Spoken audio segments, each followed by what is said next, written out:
In 1969, the United States stunned the world by landing men on the moon.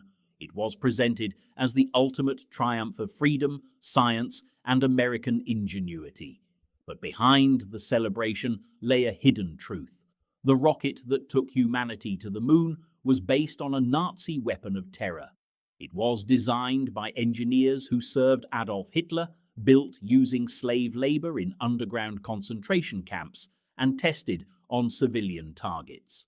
Instead of being punished after the war, many of these scientists were secretly recruited by the United States government, their crimes covered up, and their expertise used to build NASA and win the space race. This is the story of how a weapon of mass destruction became the foundation of the modern space age, and how the truth was buried for decades. In the 1930s, a young German engineer named Wernher von Braun dreamed of building rockets capable of reaching space. However, peaceful spaceflight did not interest the German military. Adolf Hitler and the Nazi regime saw rockets as potential superweapons, capable of bypassing enemy defenses and striking without warning. Von Braun chose to work with the regime. He joined the Nazi Party and became an officer in the SS. In exchange, he received unlimited funding, thousands of workers, and the full support of the German state to build what would become the V-2 rocket. Technically, the V-2 was a revolutionary achievement. It was the world's first long-range ballistic missile, capable of reaching the edge of space and descending on targets at supersonic speed. At over 45 feet tall and powered by liquid fuel, it was decades ahead of any Allied rocket technology. But this achievement came at a horrific cost. To produce the V-2 in secret, the Nazis constructed an underground factory complex called Mittelwerk. Instead of using paid labor, they filled it with prisoners from concentration camps. These men were forced to work 18-hour days in brutal, inhumane conditions. They starved, collapsed from exhaustion, or were executed if they slowed down. More people died building the V-2 than were killed by the rocket in combat. Von Braun visited these tunnels multiple times. He saw the suffering. He continued the work anyway. In September 1944, the V-2 rocket was unleashed against Allied cities. There was no warning. Unlike previous bombers, the V-2 traveled faster than sound, so civilians never heard it coming. London, Antwerp, and other targets were hit repeatedly. Entire streets were obliterated in an instant. Thousands were killed. Winston Churchill admitted there was no defense. The rocket could not be shot down. By late 1944, the V-2 had become a symbol of Nazi desperation, but also of terrifying technological superiority. The Allies feared what Germany might develop next if the war did not end soon. They knew that if Hitler had more time, rockets could be fitted with chemical or even nuclear warheads. As the Third Reich collapsed in 1945, German scientists understood that whoever captured them would control the future of rocket technology. Both the United States and the Soviet Union began racing to seize V-2 hardware, blueprints, and personnel. Many scientists, including von Braun, fled south to avoid capture by the Soviets. They preferred to surrender to the Americans, believing they would receive better treatment. The US military quickly realized the value of these scientists. Rather than arrest them for war crimes, the United States decided to use them. This decision became known as Operation Paperclip, a secret program to recruit Nazi scientists and bring them to America. More than 1,600 German scientists, engineers, and technicians were taken to the United States. Many were deeply involved with the Nazi regime. Some were SS officers. Some had overseen slave labor.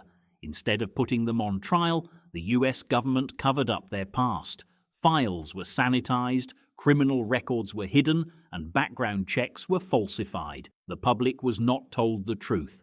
These former Nazis were given new identities, good salaries, and leadership positions in American military research. Wernher von Braun and his team were settled at Fort Bliss, Texas, and later at Redstone Arsenal in Alabama. The same men who once built rockets for Hitler were now building them for the United States Army. They developed the Redstone missile, which became America's first large ballistic missile. Then they created the Jupiter and Pershing missiles, which formed the backbone of early US Cold War deterrence. When the Soviet Union launched Sputnik in 1957, shocking the United States, it was von Braun's team that the US government turned to for a response. Their Redstone rocket launched America's first satellite and later sent the first American astronauts into space. In 1958, the United States created NASA, and von Braun became one of its leading engineers. He designed the Saturn I, Saturn 1B, and eventually the Saturn V, the most powerful rocket in history. In 1969, the Saturn V carried Apollo 11 to the moon. Wernher von Braun, former SS officer and V2 creator, became an American hero. He appeared on television, gave interviews, and was celebrated as a visionary. His past was barely mentioned. Most Americans had no idea that the father of the US space program had built weapons for Hitler and used slave labor. The truth remained buried for decades. Operation Paperclip was classified. Records were sealed. Survivors of the V2 labor camps who tried to speak out were ignored. Only in the 1980s and 1990s, when government archives were declassified, did the full story begin to emerge. Journalists and historians uncovered documents showing the extent of the cover-up. They found evidence that US officials knowingly protected war criminals because their knowledge was considered too valuable to lose. Some of these scientists had been directly responsible for deaths in concentration camps, yet they were never tried. They were given citizenship and honors. The moral question is unavoidable. Can a great achievement erase the crimes used to build it? The rockets that took man to the moon were technological miracles, but they were born in darkness. The foundations of NASA were laid in underground tunnels filled with corpses. The same minds that helped win the space race also designed weapons of terror. The world celebrated the triumph, but ignored the truth behind it. The legacy of this decision still shapes history. America won the space race.